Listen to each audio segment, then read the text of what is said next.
Welcome to fandom. তো চলে এসেছি আমার একটা ইন্ডিয়ান ফুটবলের আপডেটের ভিডিও নিয়ে। এখন আপডেট তো ট্রান্সফার মার্কেটে আছেই, প্রচুর আপডেট। এছাড়াও ইন্ডিয়ান ন্যাশনাল টিমের আপডেট আছে, কারণ লাস্ট ম্যাচে এখনো কিন্তু হালকা একটা হোপ রেখে দিয়েছে ইন্ডিয়ান ন্যাশনাল টিম, যদি একখানা কিছু করতে পারে লাস্ট ম্যাচে। কারণ কাতার কিন্তু উল্টো দিকে একটা জুনিয়র টিম খেলাবে, তো সেই জায়গা থেকে সেই সব নিয়েও কথাবার্তা বলবো।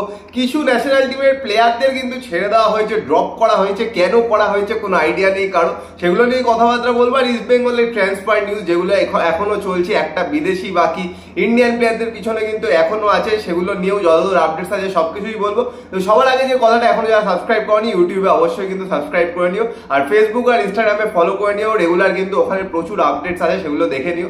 আর ইন্ডিয়ার লাস্ট ম্যাচের ব্লগটা যারা এখনো দেখোনি দেখে নিতে পারো, ঠিক এর আগের ভিডিওটাই। এবং আগের ভিডিওটায় কিন্তু ব্লু পিলগ্রিমসের যে চ্যান্টিং সেশন হয়েছিল সেটাও কিন্তু আছে, অসাধারণ একটা অ্যাটমসফিয়ার কিন্তু ক্রিয়েট হয়েছিল।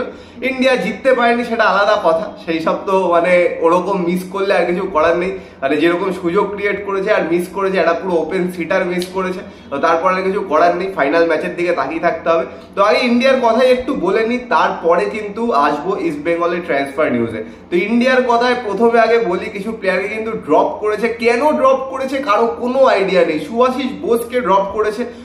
শুভাশিস বোস কিন্তু কনসিস্টেন্টলি ইন্ডিয়ান টিমের হয়ে বলতে গেলে ভালো পারফরমেন্সই দিয়ে এসছে, আর একমাত্র কিন্তু মানে ডিফেন্সিভলি একজনই কিন্তু ফুল ব্যাক ভালো, সেটা কিন্তু শুভাশিস বোস। তাকে কেন ড্রপ করে দেওয়া হলো কেউ জানে না। এই কোচ যে কিভাবে কি করে সেটাই কিন্তু মানে বিশাল বড় একটা প্রশ্ন। কারণ আগের দিনের ম্যাচটা তো দেখেছো, ব্র্যান্ডন যে বেস্ট অপশন মিডফিল্ড থেকে বল বাড়ানোর জন্য, তাকে শুরু থেকে খেলালো না, সেকেন্ড হাফ থেকে খেলালো, তো ওই জায়গাতেই কিন্তু অনেকটা চলে গেল। ছাংতে যে নিজের টিমের সবচেয়ে বেস্ট প্লেয়ার মানবীরকে নামিয়ে তার পজিশনটাকে হঠাৎ করে চেঞ্জ করে দিল। বেস্ট প্লেয়ারকে অবশ্যই নিজের পজিশনেই কিন্তু রাখা উচিত, সেই রকমই শুভাশিস বোসকে ড্রপ করে দেওয়াটা কিন্তু একটা বিশাল বড় কোয়েশ্চেনেবল ডিসিশন। তাছাড়াও আমেরানাওয়া দেখে নিয়ে কোনো চান্সই দিল না, তার আগেই ড্রপ করে দিল। কি বুঝে কি করে কোচ কিন্তু নিজেই জানে। এর পরের দিন কি হবে, সুনীল ছেত্রীকে ছাড়া কিন্তু লাস্ট ম্যাচ 19 বছরে মানে এত দিন খেলেছে কন্টিনিউয়াস, আর বেশিরভাগ মানে 90% গোল কিন্তু সুনীল ছেত্রী করতো, তো সেই জায়গা থেকে কিন্তু একটা বিশাল বড় ভয়েড।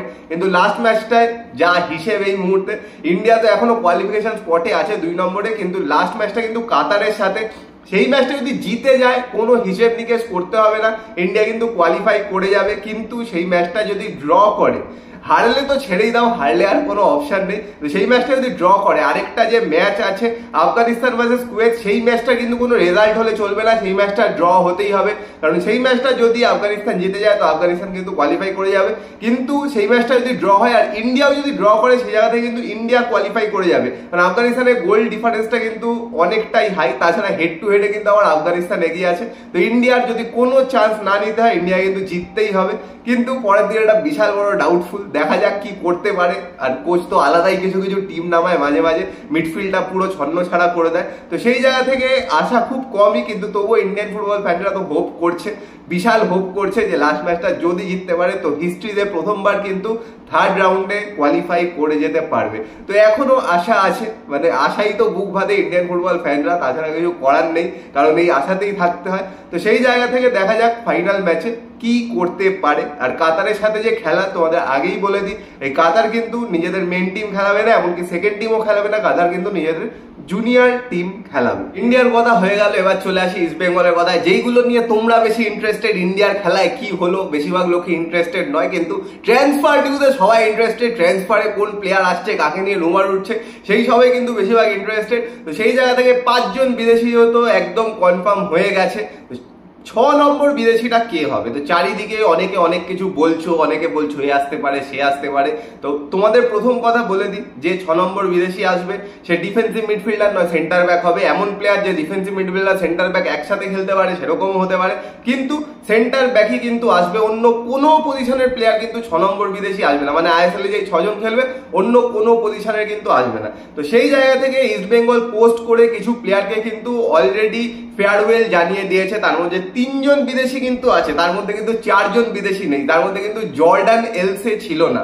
তো সেই জায়গা থেকে জর্ডান এলসে কিন্তু ছিল না, তোমাদের কিন্তু অনেকদিন আগেও বলেছিলাম যে জর্ডান এলসেকে নিয়ে কিন্তু এখনো চিন্তা ভাবনা করা হচ্ছে। কারণ জর্ডান এলসে কিন্তু কোচের খুব ফেভারিট প্লেয়ার, ফ্যানদের খুব ফেভারিট প্লেয়ার। কারণ আগের সিজনে পারফরমেন্সটা সবাই দেখেছে, মানে একটা ক্যাপ্টেন্স পারফরমেন্স বলতে গেলে, লিডার ফ্রম দ্য ব্যাক বলে সেরকম কিন্তু ওরা পারফরমেন্স দিয়েছিল। তারপরে কিন্তু আনফর্চুনেটলি ACL টিআর হয়ে যায় আর সেটার থেকে কিন্তু বেরিয়ে যায়, কিন্তু সে কিন্তু সিজনের শেষে এসে ইস্ট বেঙ্গল টিমে জয়েন করে রিহ্যাব করেছিল আর এখন কিন্তু পুরোপুরি রিহ্যাব শেষ হয়ে গেছে, ম্যাচ ফিটনেসে কিন্তু ফেরার জন্য ট্রাই করছে।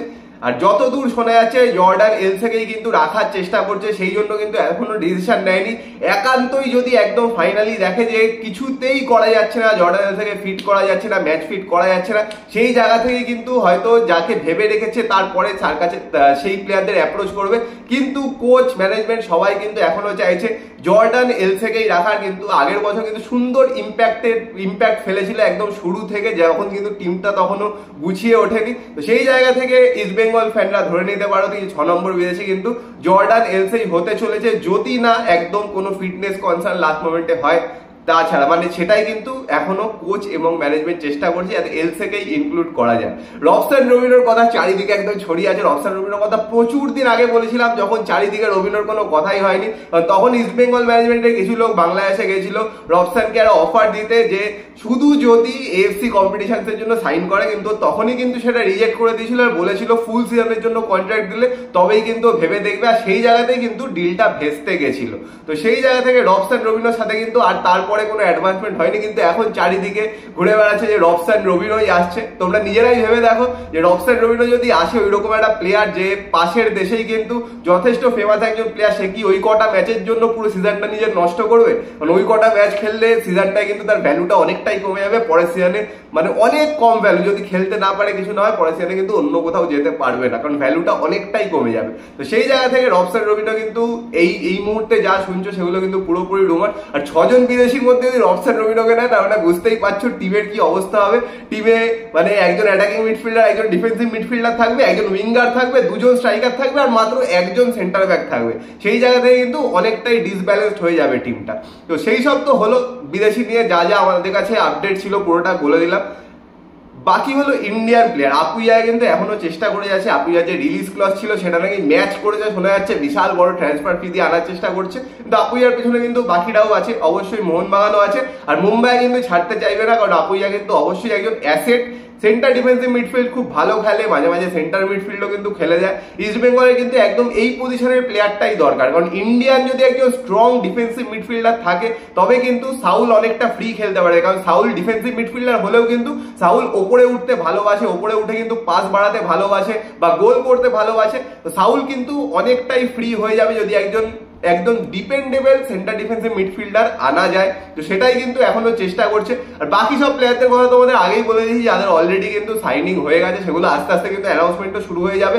কিন্তু আপুইয়ার জন্য কিন্তু এখনো চেষ্টা চালিয়ে যাচ্ছে ম্যানেজমেন্ট, এত দূরই কিন্তু আপডেট। তো দেখা যাক ফাইনালি কি করতে পারে, কারণ কিছুদিনের মধ্যেই কিন্তু ডিসিশন হয়ে যাবে।